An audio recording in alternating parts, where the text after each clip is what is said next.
All right, this video is called Goals and Habits, Aspiring and Scaffolding.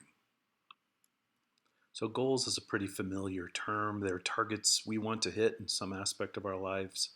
Um, I want to lose 10 pounds. I want to make the basketball team. I want straight A's. Those are all goals. Most people set goals. Some people set a lot of goals. It turns out social scientists have discerned the main reason some people reach their goals and some don't. And that's what we're going to talk about now. It turns out one of the best ways to reach your goals is to form the right habits. And if you don't have the right habits, it's all but impossible to attain a lot of goals. So, what are habits? Well, they're repeated actions that over time become second nature. So, you are building ways of acting that might require some effort on the front end, but then they self perpetuate after they're built. So compared to goals, what are habits? Well, running 2 miles after school 3 days a week. Completing my homework as soon as I can after I get home and not putting it off. Sitting in the front row of class. Having lunch with a good, dependable, influence friend. Purposefully developing habits is far less common than setting goals, right? So people talk about New Year's resolutions. They don't talk about New Year's habits. And most people don't ever accomplish their New Year's resolutions. Well, why not? Well, social science has found that purposefully developing habits is the key to meeting goals. So we're gonna play that out in the rest of the video here and think about how we could make use of that in our lives. So a couple quotations to help solidify what habit is in the mind and why it's important.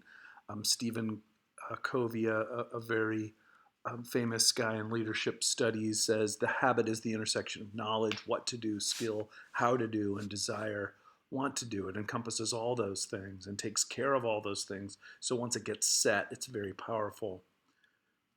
And then Charles Nobel, first we make our habits, then our habits make us. So that's a declaration of how important they are, because you tend to follow your habits. And we're going to ask everybody to step back and ask, what would our best habits look like if we could have our best habits? And then let's move to those, and then our lives will kind of take care of themselves. But not all habits are equally good for us. So just to make sure we have the distinction between habits and goals set. So a goal would be I want to lose 10 pounds. A habit would be I run 2 miles after school 3 days a week. A goal would be I want straight A's. A habit would be I begin my homework as soon as I get home and complete it before turning to anything else. A goal would be I want to make the basketball team. A habit would be I play in 2 summer leagues and work out with my friends Tuesday, Thursday after school. So one of those is an aspiration. The other one is something that you regularly do. And if you do those things, then you're going to be propelled towards your goal. And so if you already have those habits, it's going to make the goal so much more approachable. So let's just make sure we understand, well, why are goals alone inadequate?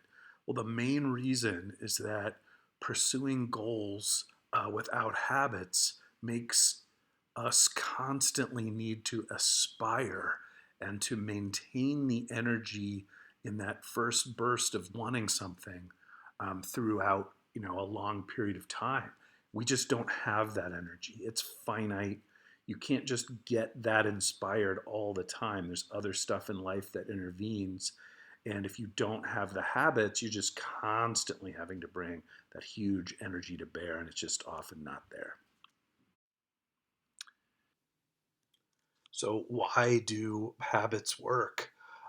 Well, they require energy to put into place, but after that, they actually require energy to break. So you get them in place, they become second nature, and you just start acting that way.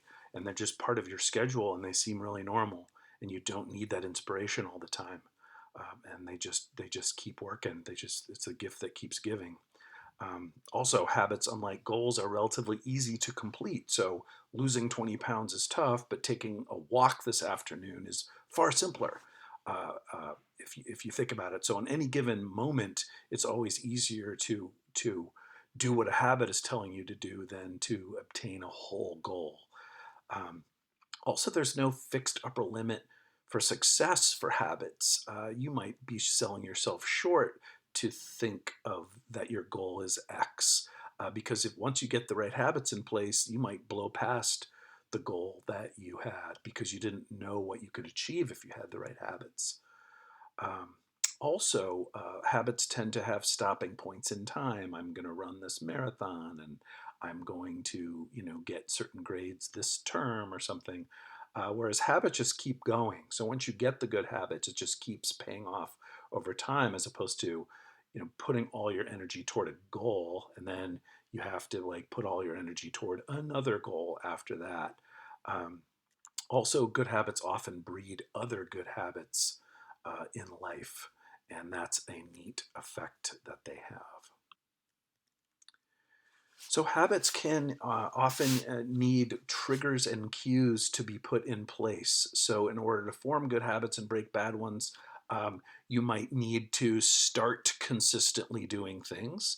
And because you haven't done them before, you haven't made the habit yet, you've got to think about how to make that habit. So, there's problematic triggers that we're all familiar with. Your phone in your pocket or on your desk, and it buzzes or it lights up or it beeps or whatever, and then you've lost your focus, and now you're reaching for your phone.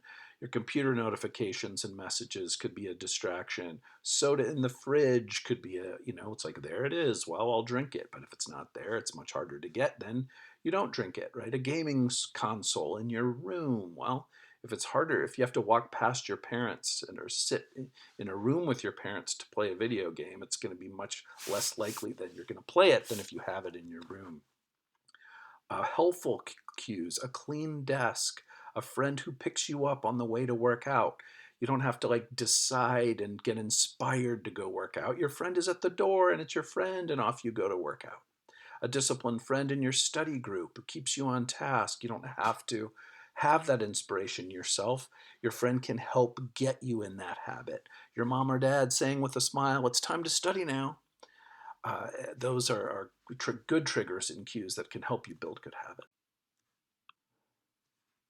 So, takeaways, you should be able to discuss the differences between goals, habits, and cues. You should be able to discuss how engagement, character strengths, goals, habits, and cues can work together to help you thrive.